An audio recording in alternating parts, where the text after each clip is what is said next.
now we've determined, let's say, that franchising is right for my company, my brand. What do I do next? Like, how can we prepare a business for franchising? And this is a very important question that a lot of people think that they don't know the answer.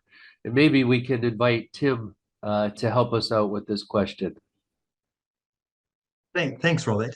Um, I think if I approach this question from a location intelligence perspective, the first thing as a franchisor that you need to ask yourself is what's the market holding capacity, or how many franchise territories can I create in this particular market? And whether we're talking about a city or a region or a country, it is about what's the market potential for my brand and how have I determined that answer.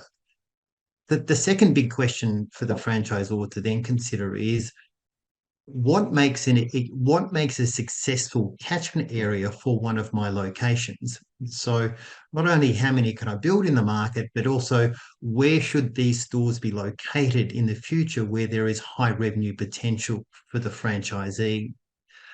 And I think firstly, if we then consider that market holding capacity question, um, the way that the franchisor might approach that is by looking at comparable brands who already have a presence in the market and how have they expanded. Not only how many stores do they have, but how many stores do they have in tier one cities, in tier two cities, and how far have they sort of pushed down into those less populated cities across a country. And if need be, that might require also some comparison to some comparable global markets as well, if there's not a lot of evidence in that particular country.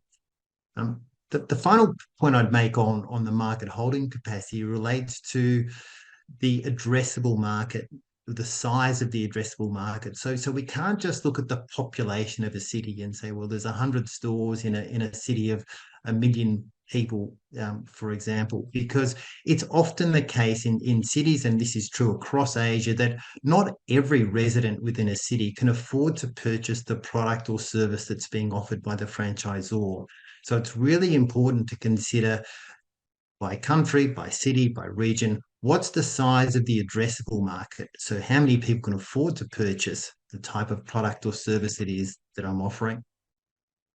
Then if we drill down into the successful catchment areas, of course, the key here is to look at existing high-performing stores and identifying what catchment characteristics can we associate with high-performing stores, and also look at the low-performing stores in an existing network as well, and what are the characteristics that can be attributed to those lower-performing stores.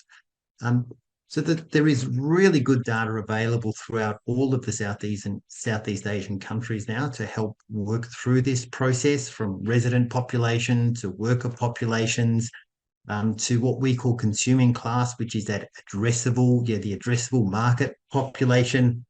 We can also look at count of competitors and counts of reference brands and so forth. So there is a large amount of data that the franchisee can be considering in this space. And once, of course, those catchment characteristics are defined and associated with your existing high-performing stores, it's then about, well, where do those same catchments exist elsewhere in the market where we don't currently have a presence? So this effectively means that what we're really trying to do is replicate what we already know works, because that de-risks a growth strategy for the franchisor and the franchisee.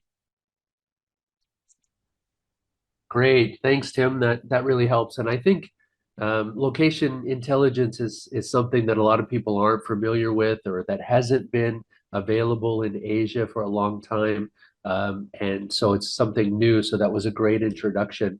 Everybody knows success is location, location, location, but they don't know the solution. And I guess GapMaps is a perfect solution for both the franchisee and the franchisor, because when the franchisor understands their own business model, they obviously can support the franchisee much better. Sean, anything to add? Maybe on other aspects other than location intelligence on preparing to franchise? Well, I think Trevor and Miss Tu and of course Tim have we've all kind of explained what some of the process are for anybody or any business that wants to become franchisable to start preparing themselves. We talked a lot about the legal considerations. That's normally the first step. Even things like, in Asia, we have a certain number of countries that have franchising laws. So in all of those countries, you need to produce what is called a franchise disclosure document or an FDD. And that's something that Tilleke and Gibbins has been doing throughout Asia for a very, very long time, right? Maybe going back to what Tim mentioned, you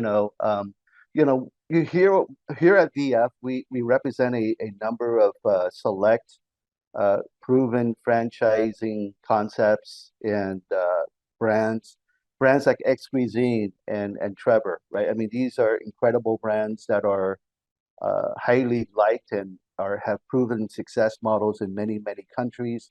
But one of the things we always get asked is, Sean and VF, what do you think about the market potential for Indonesia? What is it for Japan? What is it for Taiwan? What is it for Vietnam, right?